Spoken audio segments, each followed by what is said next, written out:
Hi, what follows here is my final recording of the Minneapolis DFL convention on Saturday at the Target Center. I thought this might be interesting to people because it goes over the numbers and also gives a sense of um, the energy that was happening. And you can also tell here that the Fry people had left the convention during the voting, but it certainly shows you how things were sped up towards the end. There might be some details here that people are interested in. Um, so, yeah, I hope you enjoy it. Hope you consider becoming a subscriber. Thanks. Before listening, I thought I would just take you through today's newsletter in case you are listening and not reading. The summary, I go over what actually happened, the number of votes on Saturday night, where it was very late, uh, about 9:30 when the vote was taken. It was done by a show of badges after a late rules change introduced by Council Member Aisha Chughtai at approximately 9:10 p.m. They decided to forego the paper ballots and use badge votes. According to the credential report at the time, the voting strength was 699, which comprised 608 signed-in delegates and 91 upgraded alternatives. Um, and these numbers are important and they continually shifted throughout the day, but they help determine what is a quorum, which defined by the DFL is a majority of the registered delegates and upgraded alternatives. So at the time, the vote was taken, that would be 350 individuals. The chair, by visual assessment of the arena, decided that quorum was met. However, they haven't posted the official results, so there's really no way to verify this. The only definitive count available will be those paper ballots that were submitted for the at-large park board election. Uh, so as of this morning, as I'm recording this, Monday, July 21st. They haven't published those, which is unclear why. The calculation cannot be that complex. And this lack of transparency raises questions about legitimacy of the endorsement and the party's ability to organize a credible convention. Based on our own visual estimate, however, there were at least 350 voting delegates in the room around the time that Chughtai motion passed. Um, Fry's campaign had sent a message urging supporters to leave in an attempt to break quorum and end the convention without an endorsement. That strategy appears to have backfired. It left only the supporters of Fateh, Davis, and Hampton in the hall to vote. Current recommendations.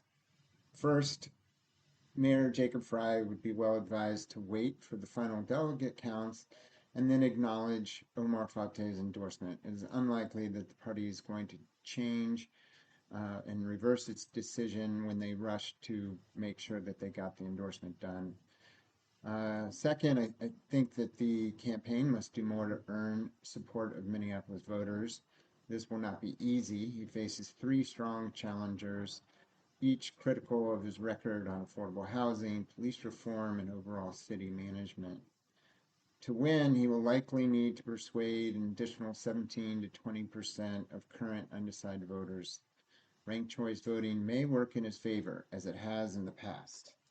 Third, the campaign should consider holding a series of listening sessions, one in each of the wards, to hear directly from residents about where the city is falling short. Fry can and should cite his accomplishments, but more importantly, he must articulate a compelling vision for Minneapolis.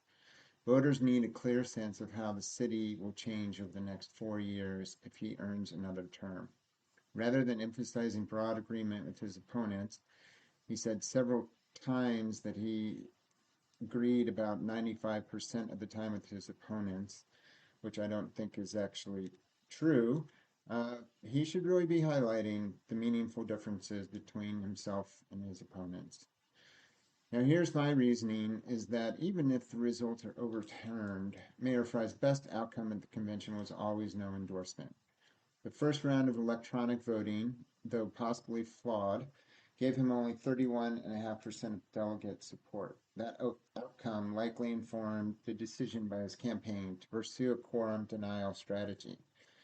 The reported first round vote totals were Fateh 253, Fry 182, Davis 115, Hampton 23, and Short 2. Davis, Hampton, and Short failed to meet the 20% threshold required to advance to a second round. There are several reasons to question the accuracy of these numbers. The head teller left mid-count due to a migraine. The ballot itself was altered during voting to add the no endorsement option, which had been admitted. The process of upgrading alternates was chaotic and by some accounts potentially manipulated. In the final minutes of the convention, council members such as Jamal Osman were observed near the front of the upgrade line, possibly negotiating delegate status. More broadly, the DFL caucus and ward convention system is outdated and unrepresentative. It excludes all but the most dedicated party members. Delegates at the convention represent only a small fraction of the electorate. There are many stories of people frustrated by not getting upgraded, not understanding why they couldn't get upgraded, long lines, etc., etc. Despite all these flaws, which many of which are justify public frustration, Fry's campaign would be wise to respond with humility and a renewed focus on listening. The endorsement has already been publicized across social media and traditional media, including coverage as far away as India. At this point, contesting the outcome is unlikely to resonate with most voters, especially those unfamiliar with the arcane procedures of the Minneapolis DFL. Even if valid, the argument that the process was unfair is unlikely to move the electorate.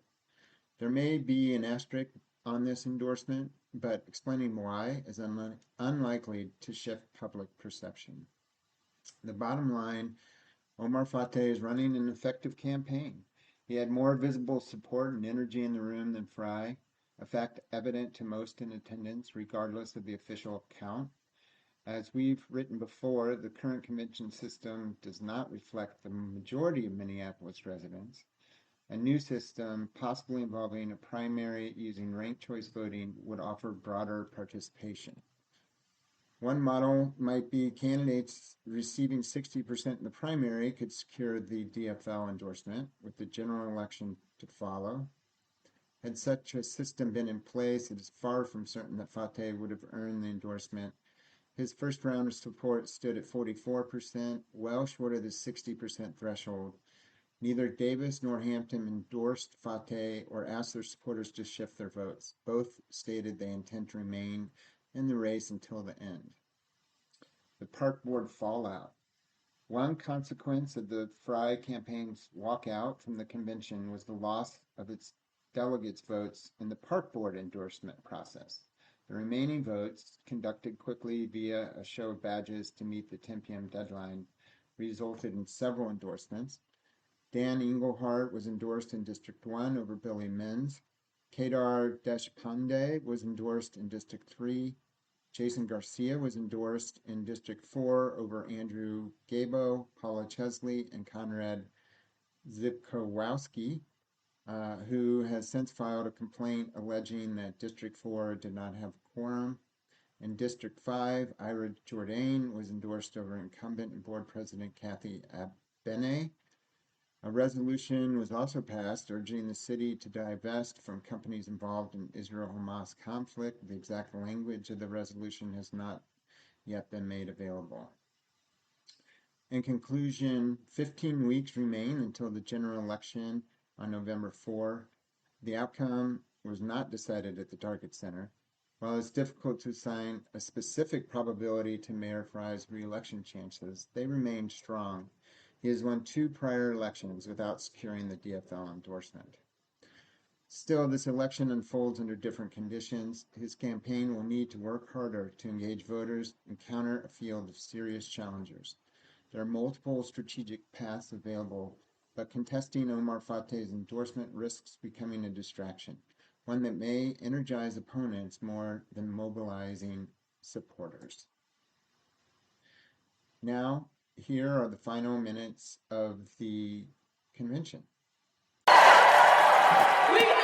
608 delegates signed in. We have 257 alternates signed in. We have 91 alternates who have been upgraded.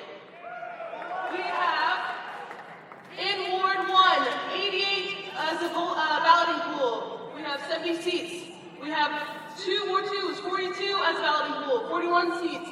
Ward 3, 90 as a balloting pool, 78 seats.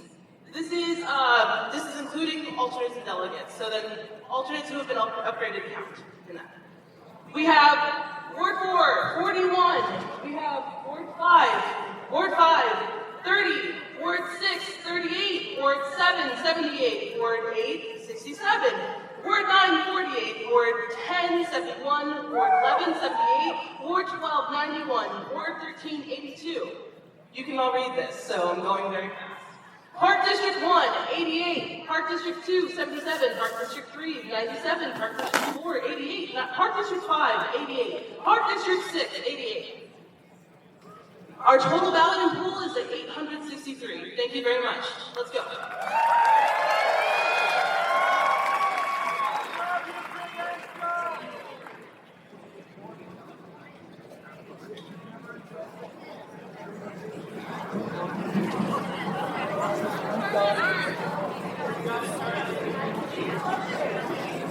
Okay, we have the credentials report. To clarify, the current total voting strength, because remember the total balloting pool is a different count. Now that we're only doing the paper ballots, the total voting strength is 608 plus 91 upgraded. So 699 is our total voting strength for the whole convention. At this time, the only business in order is distribution of the ballots and taking the votes of the races. So, delegates will not be recognized unless they are raising points of order specifically relating to the conduct of this ballot. That is the only thing that can be recognized. Comments or motions about other things like that are not in order at this time. I hope I am 100% clear with those seeking recognition. The delegate. So, first, the delegate at microphone 4 has been waiting for a while. For what purpose are you seeking recognition?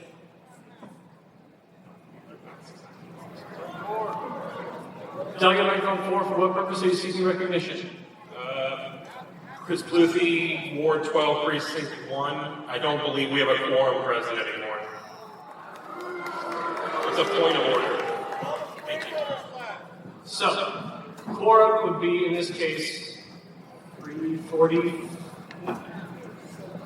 Okay, so after we do the ballot, we will be able to, every ballot is a test of quorum according to our DFL rules. So we have a written ballot for the at-large delegates. If there was not, according to our DFL rules, if there was not a quorum, then an endorsement would not be valid. We will know for sure when we see the written ballot for the at-large delegates, how many people voted. That tells us how many people were here. Delegates and upgraded alternates, and that will tell us what our quorum number. Yeah. Okay, delegate microphone 5 again, and this is an urgent matter. Yeah, I have a point of inquiry about the written ballot. As the rules stand, if the ballot is conducted before the 10 p.m. adjournment and ballots are counted after, will an endorsement be issued? And if not, is there a motion that I can make that would allow that endorsement to be issued even if counting concludes after 10 p.m.? Counting may conclude after 10 p.m. Yes. Thank you. Okay, so again, only delegates and upgraded alternates to vote. We will start with the vote for mayor. So we have 3 votes. We're for the vote for mayor, and you can only raise your badge once. You can't vote for 2. You can't vote for 1, no endorsement. You only may raise your badge once. I will ask the delegation chairs to keep an eye on your delegation and just help to enforce this. So we'll first do a visual vote to see if it's there's a clear 60% or more affirmative vote for one candidate or no endorsement. If there's not, we will retake the rising badge vote and count it.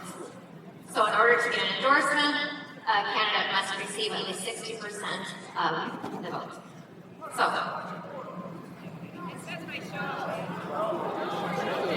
yeah. Okay, so draw.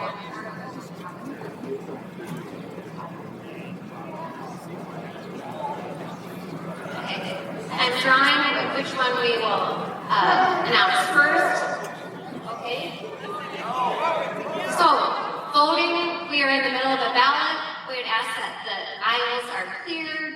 If you are a delegate or upgrade and alternate, you need to be seated within your delegation. We will call for one candidate, then the next candidate, then no endorsement. Vote for one. Or abstain. All those in favor of endorsing Fateh, please raise your hand.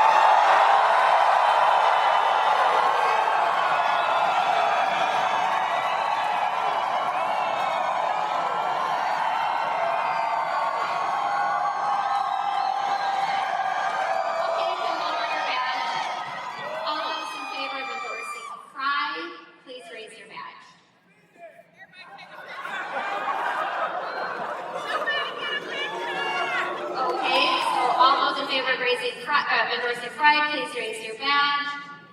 You can lower your badges. All those in favor of no endorsement, please raise your badge.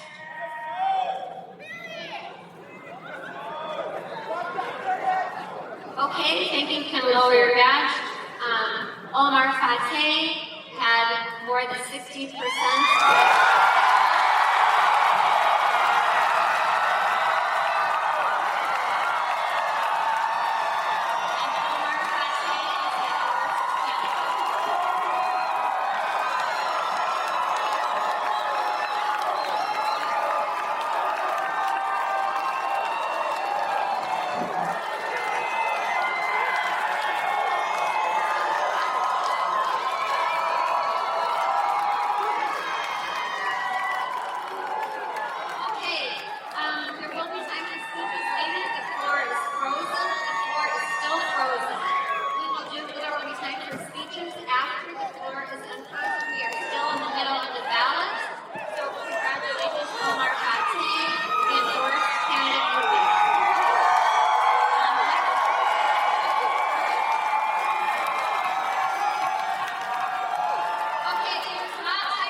For Park District 1, there are 2 candidates or no endorsement. So Park District 1, where is Park District 1? Okay, so I would ask the Ward District delegation chair, if they are there to help keep an eye on this. We will again do a visual count. You can only vote for 1 candidate or no endorsement. All those in favor, only in Park District 1 can vote in favor.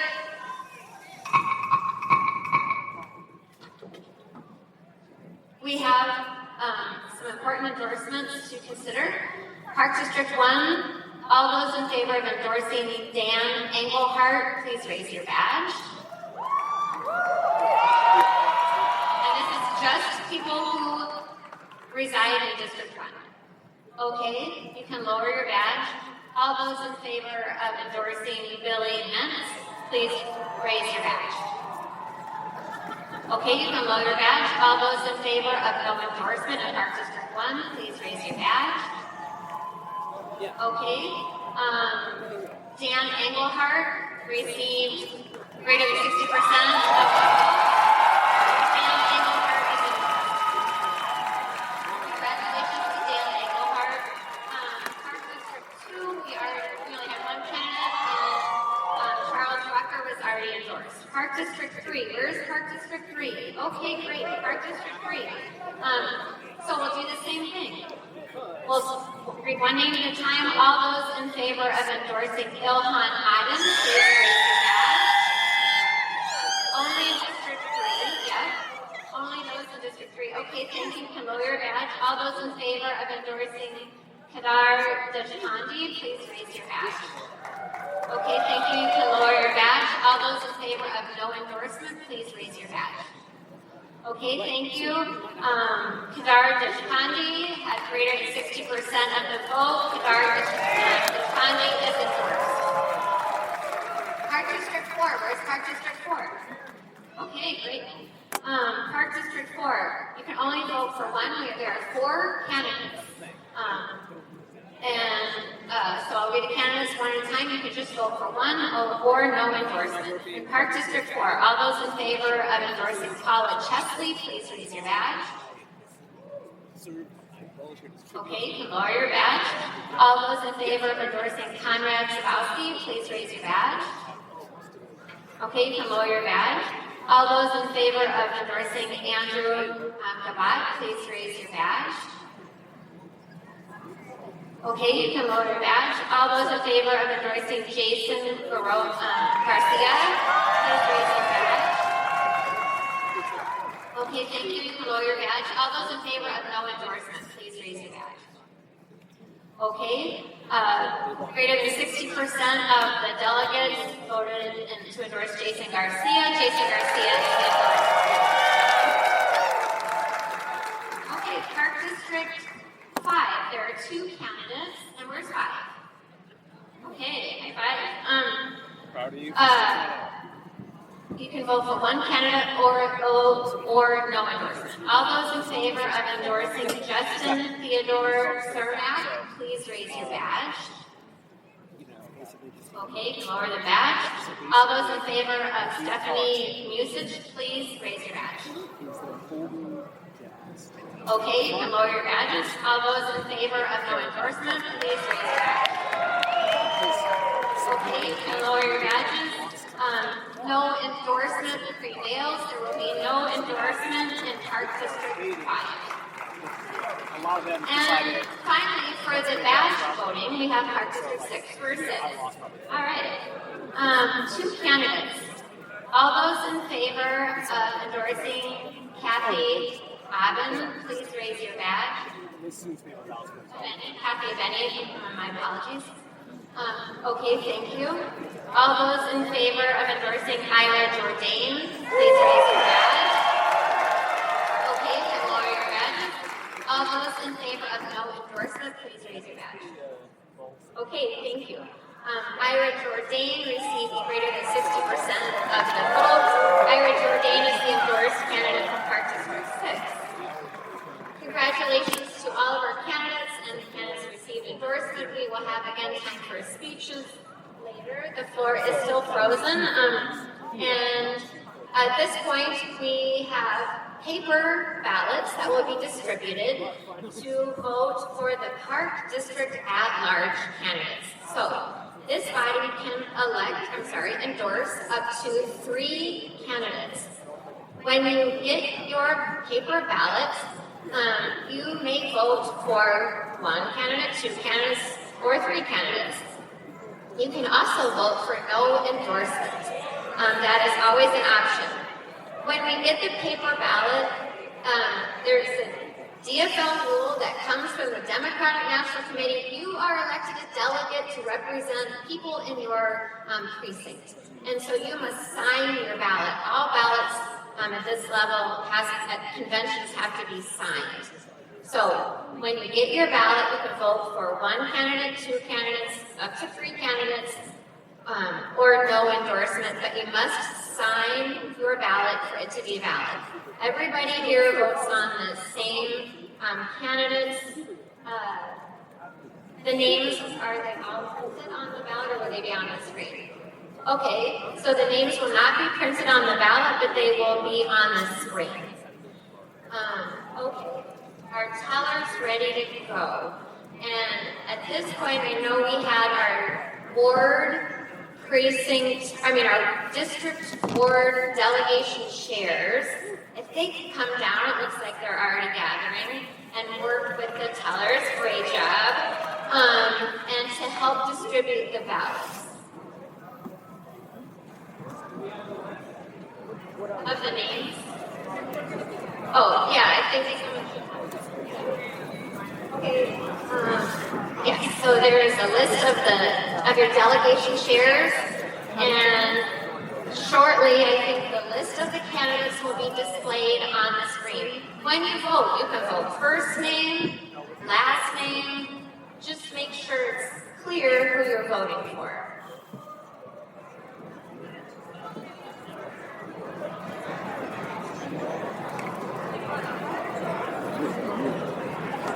So again, the floor is frozen. So if you leave the convention floor, you will not be able to participate in this vote.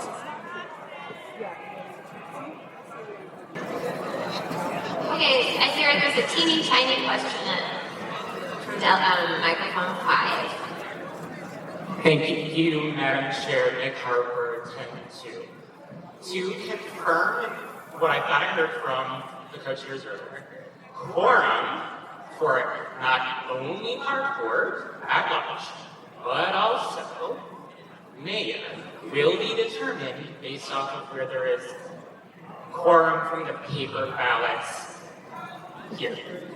Is that correct? Or no? My question essentially is, Yeah, people leaving? Yeah. So quorum, according to our rules, is confirmed officially by a paper ballot, by the numbers of people that participate in a ballot. It appears clear that there is quorum, so there is not a question of whether quorum exists. So if there was a question about quorum, that would be a different matter. There certainly appears to be a quorum. Thank you so much, Madam Chair.